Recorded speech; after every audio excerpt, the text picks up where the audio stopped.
नमस्कार, मैं हूं महक और आप देख रहे हैं इस वक्त की खबर मुरादाबाद से। उत्तर प्रदेश जनपद मुरादाबाद में एक महिला की उसके पति ने गर्दन काटकर हत्या कर दी।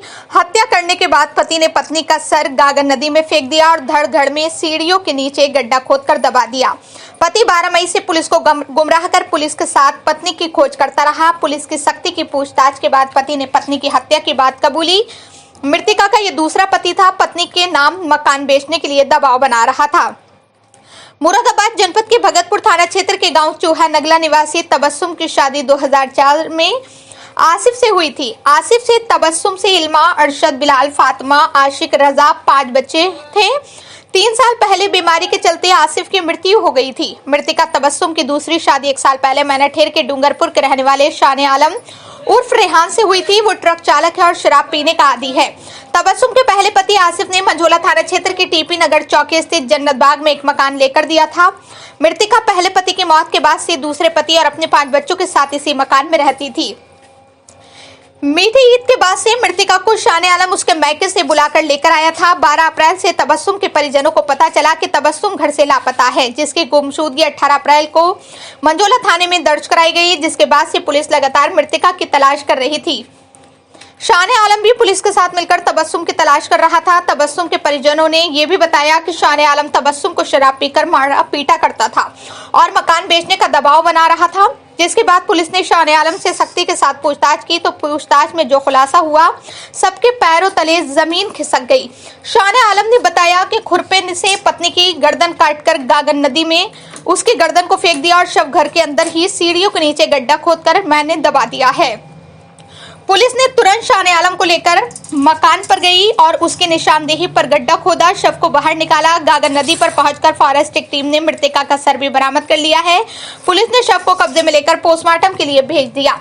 एसपी सिटी ने दी जानकारी। एसपी सिटी रणविजय सिंह ने बताया कि 18 अप्रैल को मृतका तबस्सुम की मां पूनम ने गुमशुदगी की तहरीर दी थी। उसके बाद से पुलिस लगातार तबस्सुम की तलाश कर रही थी। मृतका का पति शान आलम लगातार मृतका की तलाश में मदद नहीं कर रहा था। मृतका के परिजनों ने भी कुछ जानकारी दी, जिसके बाद उसने सख्ती से पूछताछ की गई। उसने बताया कि तबस्सुम का सर काटकर उसकी हत्या कर दी है और उसका धड़ के अंदर सीढ़ियों के नीचे गड्ढा खोदकर मैंने दबा दिया है। मृतका का सर व धड़ पुलिस ने बरामद कर लिया है। मकान बेचने को लेकर इसने अपनी पत्नी की हत्या की थी। और एसएचओ मंझोला प्लस उनकी टीम ने एक बहुत ही सनसनीखेज मर्डर केस का खुलासा किया है। इसमें थाना मंझोला पर 18 तारीख को 18/4/2025 को एक महिला के द्वारा अपनी बेटी की गुमशुदगी लिखाई गई थी। उनका ये कहना था कि उनकी बेटी 12 तारीख से जन्नत बाग जो थाना मंझोला में स्थित है वहाँ से गायब हैं, नहीं मिल रही हैं और शादीशुदा हैं। उसके बारे में सीओ सिविल लाइंस और इंस्पेक्टर मंझोला की टीम लगी।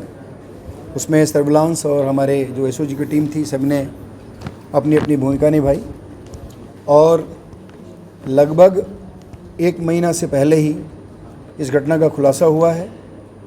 इसमें बेसिकली जो मृतका जो गुमशुदा थी, उनकी शादी 1 साल पहले उनकी दूसरी शादी एक व्यक्ति के साथ हुई थी जिसका नाम शान आलम उर्फ रेहान है, जो डूंगरपुर मैनाठेर का रहने वाला है। और ये शादी करने के बाद जो गुमशुदा थी उनके साथ ये जन्नत बाग में उनके गुमशुदा के मकान में रह रहा था। ये बेसिकली ड्राइवर है और ये दोनों शादी करने 1 साल पहले शादी करने के बाद उनके साथ उनके बच्चों के साथ रह रहा था वहाँ। बेसिकली जो वो मकान था, जिस मकान में लोग रह रहे थे, वो मकान जो गुमशुदा थी उनके नाम पे था। और ये जो उसका शादी करने वाला जो पति था शान आलम उर्फ रेहान, ये इसकी नज़र उस मकान पे थी और इसने उस मकान को हथियाने के लिए ही उससे शादी की थी। और उसने प्लान किया था कि कुछ दिनों के बाद इसको हम कहीं ना कहीं गायब कर देंगे, इसकी हत्या कर देंगे और उसके बाद इस मकान को अपने नाम करा लेंगे। शादी के बाद से लगातार ये उसको मकान को अपने नाम में कराने के लिए दबाव बनाता रहा, लेकिन उसने मना किया। अंततः 12 तारीख यानी 12/4 को इसने जिससे शादी हुई थी, जो गुमशुदा थी, उनकी हत्या कर दी और हत्या करके शव को उसी घर में वहीं पे छिपा दिया। और उसके बाद शव का एक पार्ट यानी सर पूरे बाकी पोर्शन से अलग करके उसको एक खुरपी के सहारे काट के उसको नदी में फेंक दिया था और उसके बाद वहाँ से चला गया। जब ये गुमशुदगी दर्ज हुई, हम लोगों ने लगातार बहुत सारे इलेक्ट्रॉनिक एविडेंसेस को कलेक्ट किए, उसमें बातचीत छानबीन की गई। उससे ये संदिग्ध प्रतीत हो रहा था। इसके बार बार इस रेहान उर्फ साने आलम को बुला करके पूछताछ करने का प्रयास किया जा रहा था, ये नहीं आ रहा था। अंततः ये कल यानी 12 तारीख को ये आया और इससे सघनता से पूछताछ हुई। इसने स्वीकार किया और इसके निशानदेही पे जाकर के उसी जो गुमशुदा थी, जो अब उसके बाद 12 तारीख के बाद उनकी डेथ हो गई थी, यानी उनका मर्डर हो गया था, उनका शव उनके घर जन्नत बाग से बरामद हुआ। और उसके बाद वहाँ जो सर जो था, उस सर वहाँ बगल गागन नदी से हमारी फॉरेंसिक की टीम गई और उसने वहाँ बरामद किया। इस प्रकार ये डेड बॉडी बरामद हुई है, यानी जो गुमशुदा थी उनकी हत्या जो 1 साल पहले दूसरी शादी करने वाला रेहान था उसने कर दी थी। इसको हम लोगों ने गिरफ़्तार किया है और उस जघन्य हत्या में जो खुरपी था वो बरामद हुआ है। बाकी मृतका के आधार कार्ड और मोबाइल फ़ोन बरामद हुए हैं और जो ये मर्डरर है इसका भी मोबाइल और बाकी डॉक्यूमेंट्स बरामद किए गए हैं। इसमें इसको आज अरेस्ट करके जेल भेजा जा रहा है। बाकी हमारे पास सारे एविडेंस वहाँ से हम लोगों ने ले लिए हैं और इसमें अग्रिम इन्वेस्टिगेशन की कार्रवाई की जा रही है। पुलिस को किस तरीके से लगा कि इसमें देखिए, ये जो बातें बता रहा था, चूँकि ये हस्बैंड था तो इससे पूछना स्वाभाविक था हम लोगों का। हम लोग जब इससे बात कर रहे थे और इसको थाने पर लाकर पूछताछ करने का प्रयास कर रहे थे तो ये बहुत अवॉइड कर रहा था, इग्नोर कर रहा था और बाहर होने का बहाना कर रहा था। इसके जो इलेक्ट्रॉनिक रिकॉर्ड्स थे, इसकी बातें थी, उसमें कुछ विरोधाभास दिखा।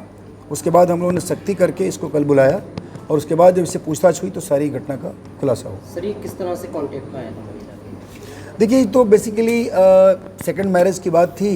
ये भी जो ये मर्डरर है साने आलम, इसकी भी संभवतः दूसरी शादी हुई है ये, और उनकी भी पहली शादी टूट गई थी, दूसरी शादी थी जो मृतका हैं। तो इस प्रकार ये लोग दोनों टच में आए और पास के रहने वाले डिंगरपुर के, तो किसी न किसी कॉन्टैक्ट के माध्यम से ये लोग साथ में आए।